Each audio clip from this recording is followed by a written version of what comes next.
Welcome to Expert English Academy. The face on my bedroom wall. I am a man of particular taste.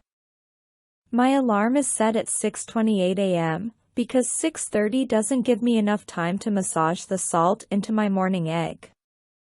I carry with me a list of my favorite words and check them off throughout the day to avoid redundancies. And you will never catch me throwing my clothes in a pile at the day's end, because I find it uncomfortable leaving undressed mannequins in my room. I'd oblige you not to picture some tormented scene. It's really quite a civilized way to store your outfits. I even made them plastic masks by boiling down some old toys and shaping them with a scalpel, so they look perfectly natural there. Things must be just so. If they are not so, then I am not so.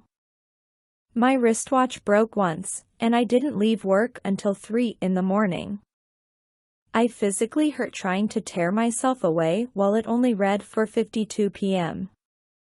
I am telling you this because I want you to understand how orderly my routine is, and how shocked I was to see something so egregiously check off out of place. 3 weeks ago, I walked into my apartment and placed my hat upon the garden gnome which stood sentry at my front door. I drank a glass of water which I had left on the kitchen counter that morning to rehydrate me from my walk home. I trust the public transit as much as a toddler with a gun. Then to my bedroom, where I found them. 2 faces were mounted on the wall astride my bed, that of the bus driver, and another of Elaine who lived next door. The bus driver displayed a crafty grin, while Elaine was transfixed with the most preposterous, check-off, sneer I had ever seen in my life. She was an angel in an apron, benevolent to the bone. I've never seen her wear such a dreadful expression in all my time with her. Bet you feel silly now, the bus driver said. I beg your pardon? I was shocked, but not so shocked as to forget my manners. Not trusting the bus. How does it feel knowing I got in safe and she didn't? What happened to you, Elaine? Her twisted sneer remained static, her dead plastic eyes completely devoid of life. I touched her face, and then the face of the bus driver. Both were made of plastic, much like those on my mannequins. Peculiar to say the least, considering I never made faces to resemble either of those people. I must say I rather liked them there though. Now that they were pointed at the mannequins, the faces could keep each other company while I was gone.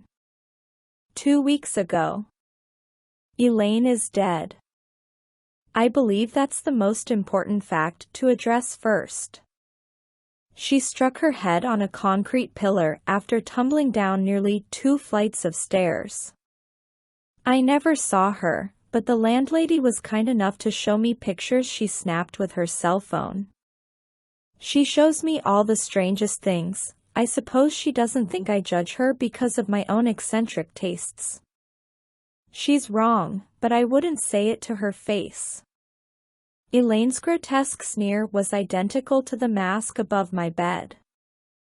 I believe that to be the second most important fact. I didn't volunteer this information to anyone at the time, but I am disclosing it to you because I find it easier to trust people when I am not looking them in the eye. There is another mask above my bed, although perhaps this is the most important fact of all. The smiling face of my landlady. I believe I understand why she is smiling, because the bus driver now looks absolutely terrified. What are you so scared of? I asked him, but now his expression was fixed. You'll see, the landlady said, grinning from ear to ear. 1 week ago. Her comment was germane, check-off, to the news the following week. The bus was clipped by a drunk driver and sent rolling down a hillside. 2 casualties, one of which was the driver himself. I can only imagine how horrendous it would be to roll down the hill amidst a blender of falling bodies and flailing limbs. Of course, I don't have to imagine how they reacted to the situation, because I could see it plainly on the driver's face. It is with deep trepidation that I must report my latest discovery. My own face has been added to the wall, and while the landlady's mask doesn't seem the least perturbed, my own expression surpasses the most ghastly countenance of dread your darkest imagination might conjure. I tried to shift my anguished face, but the expression was hard-set and immovable. I tried heating it in the oven to make it malleable, but 2 hours at 500 degrees didn't make the slightest indentation. All it did was make the landlady giggle from above my bed. "You can't change it. You're done for." "You'll see," I replied. I went to knock upon the landlady's door. It seemed like a fairly straightforward fix.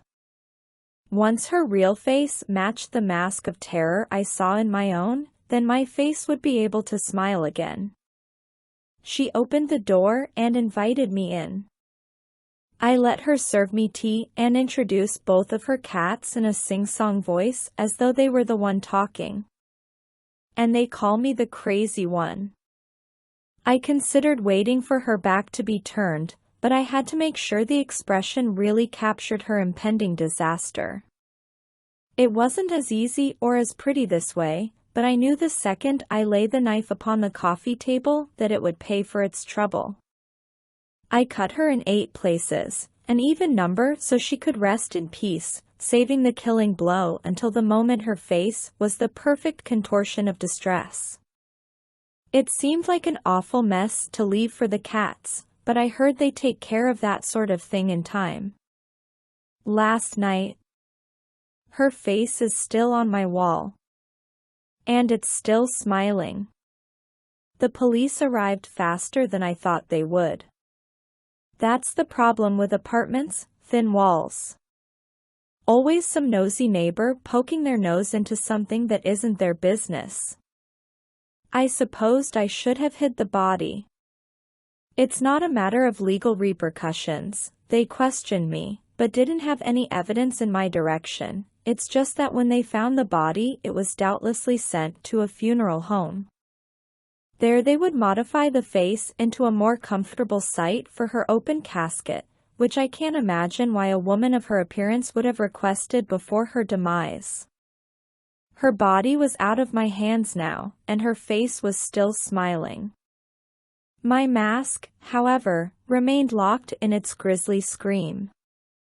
I don't know how long I have, but it seems like Elaine and the driver both terminated within a few days of their masks appearing. I had to act fast.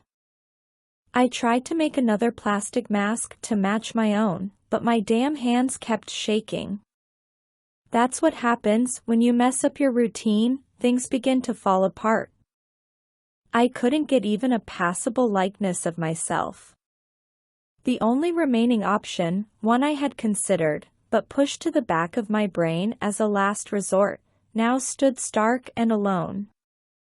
I took the plastic mask of my face and tossed it in the rubbish bin. Now a few shots of gin to numb the pain, now a deep breath.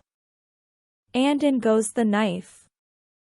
Skin doesn't peel back from a face nearly as cleanly as I expected. I kept getting the depth wrong, both too shallow and only nicking myself, or too deep and cutting the underlying muscle. It took nearly 3 hours before I had removed my entire face and was able to pin the bloody mess to my bedroom wall. But skin is so much easier to adjust than plastic, and would you look at that? In no time, it was smiling. I looked over to the landlady's face, and my heart beamed with satisfaction to see her twisted terror finally appearing. One lived while the other dies. One comedy while the other tragedy, but it is the actor who decides which to wear.